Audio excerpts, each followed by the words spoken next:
ಅದಕ್ಕೊಂದು ಶ್ರೀಚಕ್ರದ ಮೂಲಕ ಕೆಲವೊಂದು ಮದುವೆ ಆಗದಿದ್ದವ್ರಿಗೆ ಕೆಲವೊಂದು ಕ್ರಿಯೆಗಳಿದ್ದಾವೆ, ಅದನ್ನು ಅನುಷ್ಠಾನಗಳನ್ನು ಮಾಡಿಸ್ದೆ. ಕೇವಲ 21 ದಿವಸದ ಅನುಷ್ಠಾನ ಅಷ್ಟೇ. ಒಂದು 3-3.5 ತಿಂಗಳಲ್ಲಿ 108 ದಿವಸದೊಳಗಡೆ ಮದುವೆ ಆಗೋಯ್ತು. ಕತ್ತರಿಸೋದು, ಸುಟ್ಟಾಕೋದು, ನಿಷ್ಕ್ರಿಯಗೊಳಿಸೋದು. 3 ಜನ ದುಶ್ಮನ್ ಕಾ ಹೈ ಬಗಲ್ ಮೇ. ನಾನು ಕಾಲೇ ಕೆಳಗಡೆ ಇಟ್ಟಿಲ್ಲ, ಅಯ್ಯೋ ಅದು ಕಳಿಸ್ಬಿಡು, ನಿನ್ನ ಮಗಳು ಮದುವೆ ಆಗ್ತದೆ ಅಂತ ಹೇಳ್ಬಿಟ್ಟೆ. ಸಮಸ್ಯೆ ಇದು ಚಿಕ್ಕ ಪರಿಹಾರ ಮಾಡ್ಕೊಂಬಿಡು, ಮದುವೆ ಆಗ್ಬಿಡ್ತದೆ. ಪತ್ರ ತಗೊಂಬಂದು ಲಗ್ನ ಪತ್ರಿಕೆ ಕೊಟ್ಬಿಡು. ಅಂದರೆ ಸೂಕ್ಷ್ಮ ವಿದ್ಯೆಗಳು, ನಾನು ಕಲ್ತಿರೋದು ಸೂಕ್ಷ್ಮ ವಿದ್ಯೆ, ಬ್ರಹ್ಮವಿದ್ಯೆ, ಋಷಿವಿದ್ಯೆ ಅಂತಾರೆ. ಆ ವಿದ್ಯೆಗಳ ಮೂಲಕ ಹಲವಾರು ದಾರಿಗಳಿದೆ. ಯಾವುದೋ ಒಂದು ಹಾದಿಯಲ್ಲಿ ಇದಕ್ಕೆ ಯಾವಾಗ ಅಂದರೆ ಇಂತಿಷ್ಟು ಸಮಯದಲ್ಲೇ ಆಗುತ್ತೆ ಅಂತ ಕೂಡ ಹೇಳ್ತೀರಾ?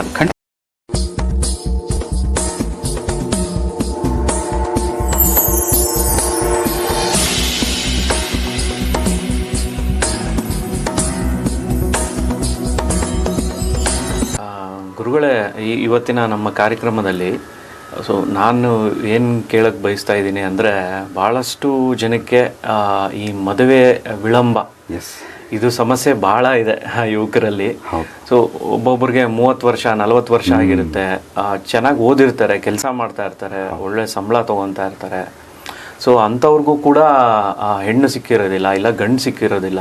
ಸೊ ಅವ್ರದ್ದೇ ಆದಂಥ ಏನೋ ಒಂದು ಲಿಸ್ಟ್ ಇಟ್ಕೊಂಡ್ಬಿಟ್ಟಿರ್ತಾರೆ, ಈ ಕ್ವಾಲಿಟೀಸ್ ನನಗೆ ಬೇಕು, ಹೀಗೀಗೇ ಇರಬೇಕು ಅಂತ ಅವ್ರದ್ದೊಂದು ಮೈಂಡಲ್ಲಿ ಫಿಕ್ಸ್ ಆಗಿರ್ತಾರೆ. ಸೊ ಅಂಥ ಗಂಡಾಗಲಿ ಹೆಣ್ಣಾಗಲಿ ಅವ್ರಿಗೆ ಸಿಕ್ಕಿರೋದಿಲ್ಲ. ಸೊ ಇದೇ ಕಾರಣನ, ಇಲ್ಲ ಅವರೇ ಮಾಡ್ಕೊಂಡಿರೋ ಅಂಥ ಒಂದು ಸಮಸ್ಯೆನ, ಇಲ್ಲ ಏನು ಜಾತಕದಲ್ಲಿ ಏನಾರ ದೋಷನ, ಇಲ್ಲ ಬೇರೆ ಇನ್ನೇನಾರ ಕಾರಣ ಇದೆಯಾ ಈ ಮದುವೆ ವಿಳಂಬ? ಖಂಡಿತವಾಗ್ಲೂ ತಿಳಿಸ್ತೀನಿ. ಫಸ್ಟ್ ಆಫ್ ಆಲ್, ಇಲ್ಲಿ ಜಾತಕದಲ್ಲಿ ದೋಷ ಇರೋದು, ಅದು ನಾನು ಅದ್ರ ಬಗ್ಗೆ ಮಾತಾಡಕ್ ಹೋಗಿಲ್ಲ.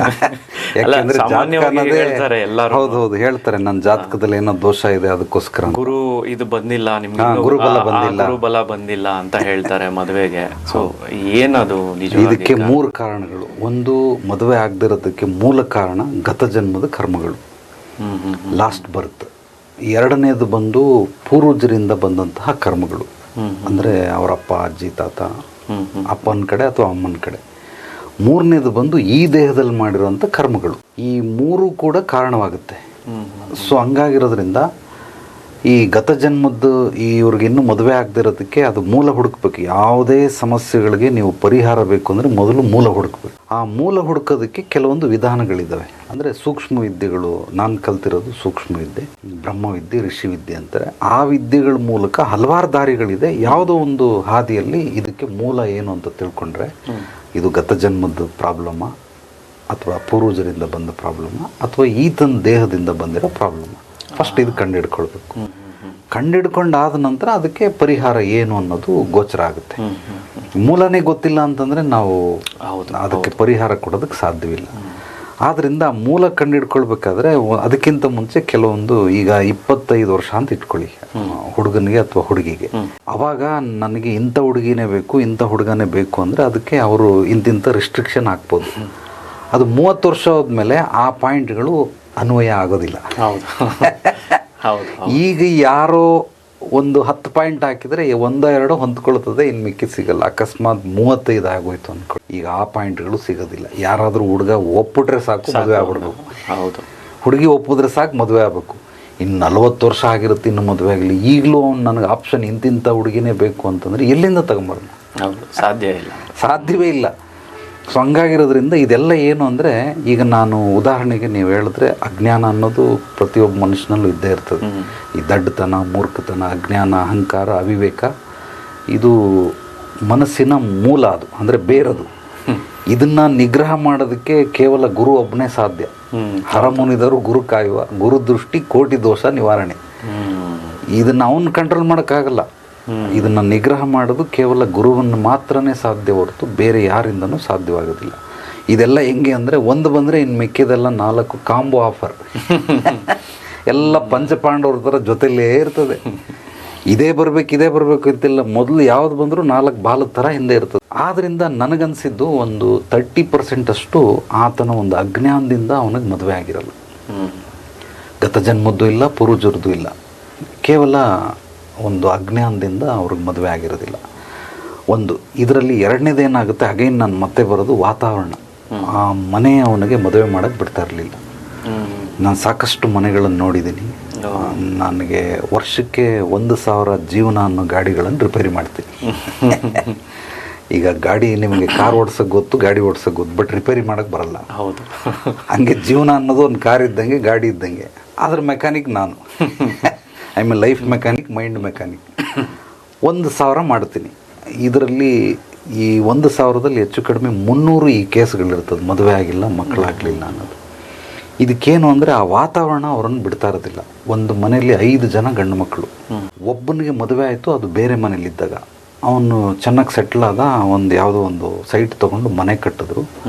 ಮನೆ ಕಟ್ಟಿ 2ನೇ ಮಗನಿಗೆ 30 ವರ್ಷ ಆಗಿದೆ, ಮದುವೆ ಆಗಿಲ್ಲ. 2ನೇ ಮಗನಿಗೆ ಅದು ಮನೆಗೆ ಬಂದು 5 ವರ್ಷ, 35 ವರ್ಷ ಆಯಿತು, ಯಾರಿಗೂ ಮದುವೆ ಆಗಿಲ್ಲ.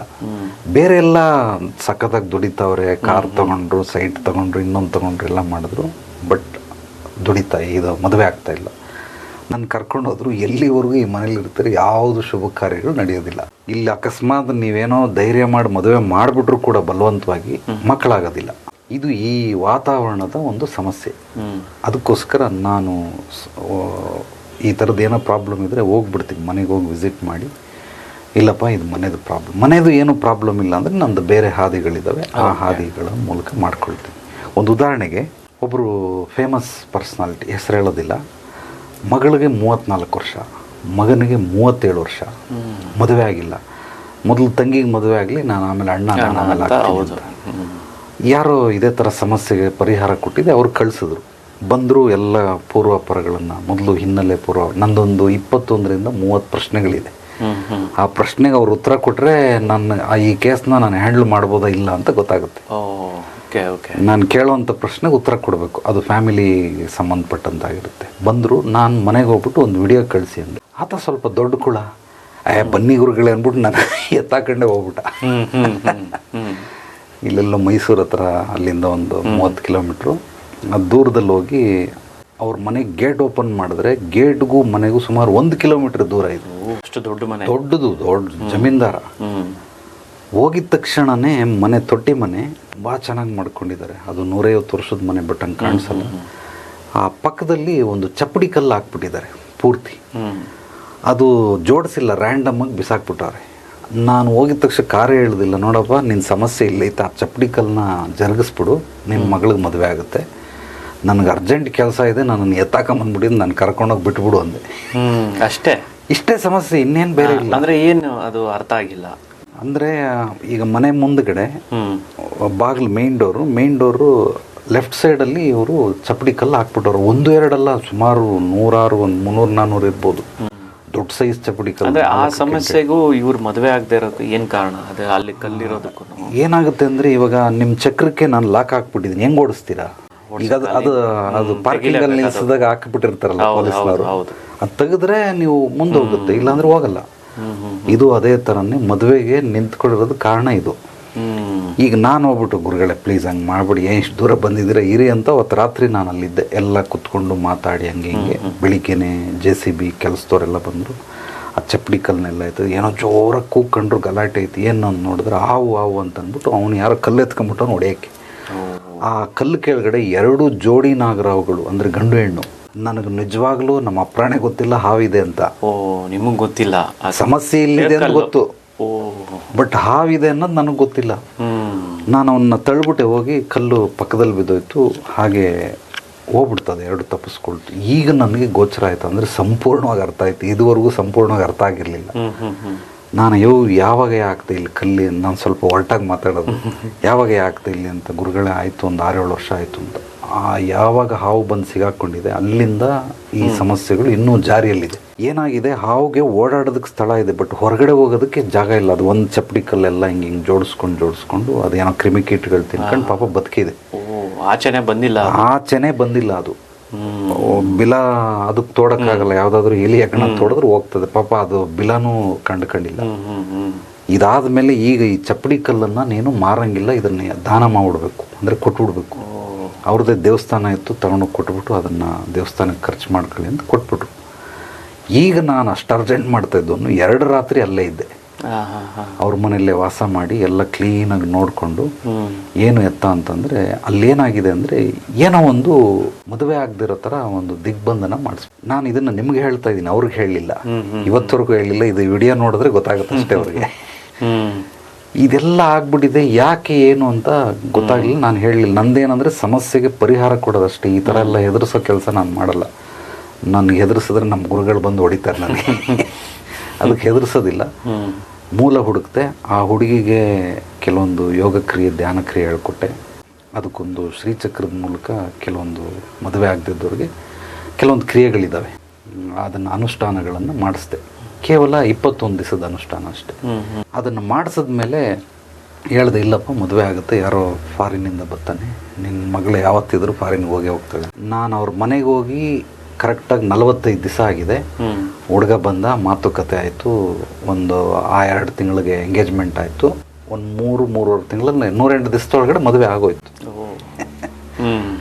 ಮದುವೆ ಆಗಿ ಆಮೇಲೆ ಬಂದರೆ ಇಲ್ಲಿ ಏನಾಗಿದೆ, ನನಗೆ ಕೆಲವೊಂದು ಫ್ಯಾಮಿಲಿಗಳಲ್ಲಿ ಎಂತೆಂಥ ಒಳಗಡೆ ದುಶ್ಮನ್ ಕಹಾಯ ಅಂದರೆ ಬಗಲ್ಮೆ ಅಂತಾರಲ್ಲ, ಅವರ ತಾಯಿ, ಆ ತಾಯಿಯ ತಮ್ಮಂದಿರು, ತಾಯಿನೂ ತಮ್ಮನ ಜೊತೆ ಸೇರಿಕೊಂಡು ಏನಂದರೆ ಭಾವನ ಜೊತೆ ಮಾತಾಡೋಕ್ಕೆ ಧೈರ್ಯ ಇಲ್ಲ ಅವ್ರಿಗೆ. ಬೇಜಾನ್ ಕೋಟ್ಯಾಧೀಶ್ವರ. ಸೊ ಇವರು ನನ್ನ ಮಗನಿಗೆ ಕೊಡಲಿ ಅಂತ ಹೋಲ್ಡ್ ಮಾಡಿ ಇಟ್ಟಿರೋದು. ಅದಕ್ಕೆ ತಾಯಿ ಕೂಡ ಸಪೋರ್ಟ್ ಮಾಡಿರೋದು. ಸೊ ಹಂಗಾಗಿ ಅದನ್ನೆಲ್ಲ ನಾನು ಫಸ್ಟ್ ಐಡೆಂಟಿಫೈ ಮಾಡೋ ಸಮಸ್ಯೆಗೆ ಮೂಲ ಕಂಡಿಡ್ಕೊಳ್ತೀನಿ. ಅದನ್ನೆಲ್ಲ ನಾನು 3 ವಿದ್ಯೆ ಕಲ್ತಿದ್ದೀನಿ. ಕತ್ತರಿಸೋದು, ಸುಟ್ಟಾಕೋದು, ನಿಷ್ಕ್ರಿಯಗೊಳಿಸೋದು. ಈ ವಿದ್ಯೆಗಳ ಮೂಲಕ ಎಲ್ಲ ಕ್ಲಿಯರ್ ಮಾಡಿ ಆ ಹುಡುಗಿಗೂ ಹೇಳಿ ಅದೆಲ್ಲ ಆಯಿತು. ಇದನ್ನು ನಾನು ಅವ್ರಿಗೆ ಹೇಳಿರಲಿಲ್ಲ, ಆ ಮಗು ಆಗೋವ್ರಿಗೂ ಹೇಳಿರಲಿಲ್ಲ. ಮಗು ಆದಮೇಲೆ ಅವ್ರ ಯಜಮಾನ್ರಿಗೆ ಕರೆದು ಅವ್ರ ಅಪ್ಪನ ಹಿಂಗಿತ್ತು, ಹಂಗಾಗಿ ಹಿಂಗೆ ಮಾಡಿದ್ದಾರೆ, ಬಟ್ ಅದನ್ನೆಲ್ಲ ಈಗ ಜಗಳ ತೆಗಿಯಕ್ಕೆ ಹೋಗ್ಬೇಡ, ಬಿಟ್ಬಿಡೋದನ್ನು ಅಂತ ಅಂದ್ಬಿಟ್ಟು ಆಮೇಲೆ ಹೇಳಿದೆ.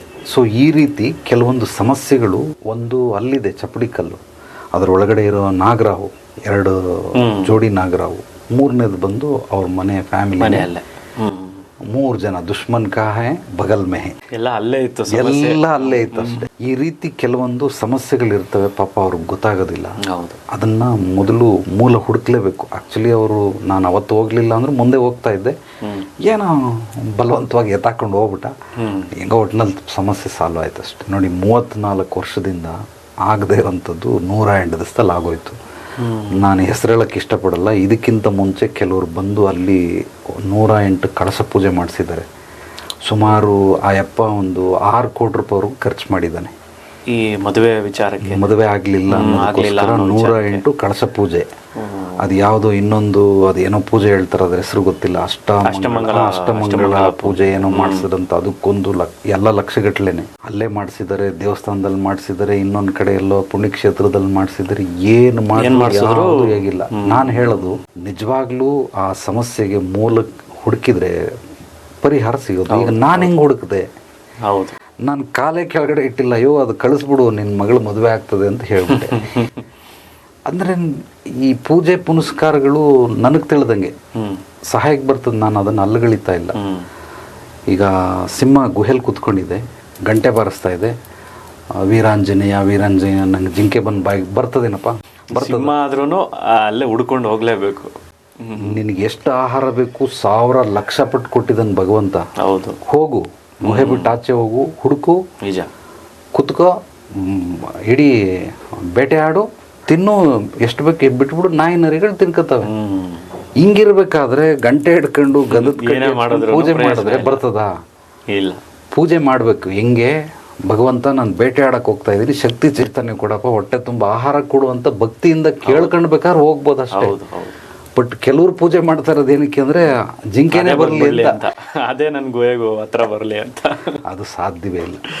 ಇದೆಲ್ಲವೂ ಕೂಡ ಈ ಮಕ್ಕಳಿಗೆ, ಅಂದರೆ ಗಂಡಸರಿಗಾಗಲಿ ಹೆಂಗಸರಿಗೆ ಮದುವೆ ಆಗಲಿಲ್ಲ ಅಂದರೆ ಅದಕ್ಕೆ ಈ 3 ಕಾರಣಗಳಿರ್ತವೆ. ನನಗೆ ತಿಳಿದಂಗೆ ಒಂದು 50% ಅಲ್ಲಲ್ಲೇ ಇರ್ತದೆ ಸಮಸ್ಯೆಗಳು. ಅಂತ ಏನು ಗತ ಜನ್ಮಕ್ಕೆ ಹೋಗೋ ಅವಶ್ಯಕತೆ ಇಲ್ಲ, ಪೂರ್ವಜರಿಗೂ ಹೋಗೋ ಅವಶ್ಯಕತೆ. ಎಲ್ಲರಿಗೂ ನೀವು ಹಿಪ್ನೋಥೆರಪಿ ಆ ಥರ ಏನು ಮಾಡೋ ಅವಶ್ಯಕತೆ ಇಲ್ಲ. ಈಗ 100 ಜನ ಬಂದರೆ ಯಾರಿಗೋ ಒಂದು 10 ಜನಕ್ಕೆ ಮಾಡ್ಬೋದು ಅಷ್ಟೇ, 10-15 ಜನಕ್ಕೆ ಮಾಡ್ಬೋದು ಅಷ್ಟೇ. ಅದು ಅವಶ್ಯಕತೆ ಇದ್ದರೆ. ನನಗೆ ಬೇರೆ ಎಲ್ಲೂ ದಾರಿ ಸಿಕ್ಕಲಿಲ್ಲ ಅಂದರೆ ಆ ಒಂದು ಹಾದಿಯನ್ನು ನೋಡ್ತೀನಿ. ಬಟ್ ಬಂದವರಿಗೆಲ್ಲ ಹಿಪ್ನೋಥೆರಪಿ ಅವಶ್ಯಕ. ಕೆಲವೊಂದು ಶುದ್ಧೀಕರಣದಲ್ಲೇ ಗೊತ್ತಾಗ್ಬಿಡ್ತದೆ. ಕೆಲವೊಂದು ನಾನು ಕೇಳ್ತೀನಲ್ಲ 21ರಿಂದ 30 ಪ್ರಶ್ನೆ, ಅದರಲ್ಲೇ ಸಿಕ್ಬಿಡುತ್ತೆ. ಓ ಇವ್ರಿಗೆ ಇಲ್ಲಿ ಸಮಸ್ಯೆ ಇದೆ. ಈಗ ಎಷ್ಟೋ ಜನ ನೀವು ಹೇಳ್ದಂಗೆ 39 ವರ್ಷ ಆತನಿಗೆ ವಯಸ್ಸು. ಗುರುಗಳೇ ನಂಗೆ ಮದುವೆ ಆಗ್ತಿಲ್ಲ ಅಂತ ನಾನೊಂದು ಸ್ವಲ್ಪ ಪ್ರಶ್ನೆಗಳನ್ನು ಹೆಚ್ಚು ಮಾಡಿದೆ. 40ರಿಂದ 48 ಪ್ರಶ್ನೆಗಳು ಬರ್ಕೊಂಡಿದ್ದೆ. ಈಗ ಶುದ್ಧೀಕರಣ ಮಾಡ್ಕೊಂಡು ಬರಬೇಕು, ಬಟ್ ಮಾಡಿಬಿಡ ಪರವಾಗಿಲ್ಲ ಅಂತ ಅಂದ್ಬಿಟ್ಟು ಎಲ್ಲ ಹೇಳಿ ಅಲ್ಲೇ ಸಿಕ್ಬಿಡ್ತು. ಈತನಿಗೆ ಇಷ್ಟೇ ನೋಡಯ್ಯ, ನಿಂದು ಇಷ್ಟೇ ಸಮಸ್ಯೆ, ಇದು ಚಿಕ್ಕ ಪರಿಹಾರ ಮಾಡ್ಕೊಂಬಿಡು ಮದುವೆ ಆಗ್ಬಿಡ್ತದೆ. ಯಾವಾಗ ಒಂದು 6-7 ತಿಂಗಳಲ್ಲಿ ಆಗ್ಬಿಡುತ್ತೆ. ಹೋಗಿ ಸಣ್ಣದಾಗಿ ಪರಿಹಾರ ಮಾಡ್ಕೊಂಡು ಬಂದು 3 ತಿಂಗಳಾದ್ಮೇಲೆ ಗುರುಗಳೇ ನೀವು ಹೇಳಿದ್ದೆಲ್ಲ ಮಾಡಿದೆ, ಆಯ್ತಪ್ಪ ಖಂಡಿತವಾಗ್ಲೂ ಈಗ 3 ತಿಂಗಳಾಗೋಯ್ತು, 4 ತಿಂಗಳಿದೆ, ಖಂಡಿತವಾಗ್ಲೂ 4 ತಿಂಗಳಲ್ಲಿ ನಿನಗೆ ಮದುವೆ ಆಗಿರುತ್ತೆ. ಆಯ್ತು ಒಂದು 4ನೇ ತಿಂಗಳಿಗೆ ಬಂದ, ಸಿಕ್ತಿರ ಗುರುಗಳೇ ಏನು ಹೇಳು ಅಂದ. ಇಲ್ಲ ಸಿಕ್ಕಿ ಅಂದ. ಪತ್ರ ತಗೊಂಬಂದು ಲಗ್ನ ಪತ್ರಿಕೆ ಕೊಟ್ಬಿಟ್ಟು. ಅಂದರೆ ಯಾವಾಗ ಅಂದರೆ ಇಂತಿಷ್ಟು ಸಮಯದಲ್ಲೇ ಆಗುತ್ತೆ ಅಂತ ಕೂಡ ಹೇಳ್ತೀರಾ? ಖಂಡಿತವಾಗಲ್ಲ, ಅದಕ್ಕೊಂದು ಅವಧಿ ಕೊಡ್ತೀನಿ, ಮಿನಿಮಮ್ ಟು ಮ್ಯಾಕ್ಸಿಮಮ್. ಓಕೆ. ಕೆಲವ್ರಿಗೆ 11 ತಿಂಗಳಿಂದ 16 ತಿಂಗಳು ಕಾಂಪ್ಲಿಕೇಟೆಡ್ ಇದ್ದರೆ, ನಾನು ಹೆಚ್ಚು ಕಡಿಮೆ 3 ವರ್ಷದವರೆಗೂ ಅವಧಿ ತಗೊಂಡಿದ್ದೀನಿ. 1 ವರ್ಷದಿಂದ 3 ವರ್ಷ. ಅದೇ ಥರ ಕಡಿಮೆ ಅಂದರೆ ಒಂದು 3 ತಿಂಗಳಿಂದ 7 ತಿಂಗಳೊಳಗಡೆನೂ ತಗೊಳ್ತೀನಿ. ಅದು ಅಷ್ಟು ಬೇಕೇ ಬೇಕು. ಮಿನಿಮಮ್ ಟು ಮ್ಯಾಕ್ಸಿಮಮ್ ಅಷ್ಟು ಸಮಯ ಖಂಡಿತವಾಗ್ಲೂ ಹಿಡಿ. ಹಾಗಾಗಿ ಮೊದಲು ಸಮಸ್ಯೆಗೆ ಮೂಲ ಹುಡುಕಿ ಪರಿಹಾರ ತಂತಾನಾಗಿ ಸಿಗುತ್ತೆ. ಸೊಪ್ಪು ಎಲ್ಲ ಪೂರ್ವಾಪರ ಎಲ್ಲ ತಿಳ್ಕೊಂಡು ನೀವು ಅದ್ರ ಬಗ್ಗೆ ಏನು ಸಮಸ್ಯೆ ಇದೆ ತಿಳ್ಕೊಂಡು ಅವ್ರಿಗೆ ಪರಿಹಾರ ಕೊಡ್ತೀರಿ. ತುಂಬ ನೋಡ್ತಾ ಇರೋಂಥ ವೀಕ್ಷಕರಿಗೆ ಈ ರೀತಿಯಾದಂಥ ಸಮಸ್ಯೆ ಇರೋರು ಖಂಡಿತ ಗುರುಗಳನ್ನ ಭೇಟಿ ಆದರೆ ನಿಮ್ಮ ಸಮಸ್ಯೆಗೆ ಒಂದು ಒಳ್ಳೆ ಪರಿಹಾರ ಅಂತೂ ಖಂಡಿತ ಕೊಟ್ಟೇ ಕೊಡ್ತಾರೆ ಅನ್ನೋದು ನನ್ನ ಭಾವನೆ.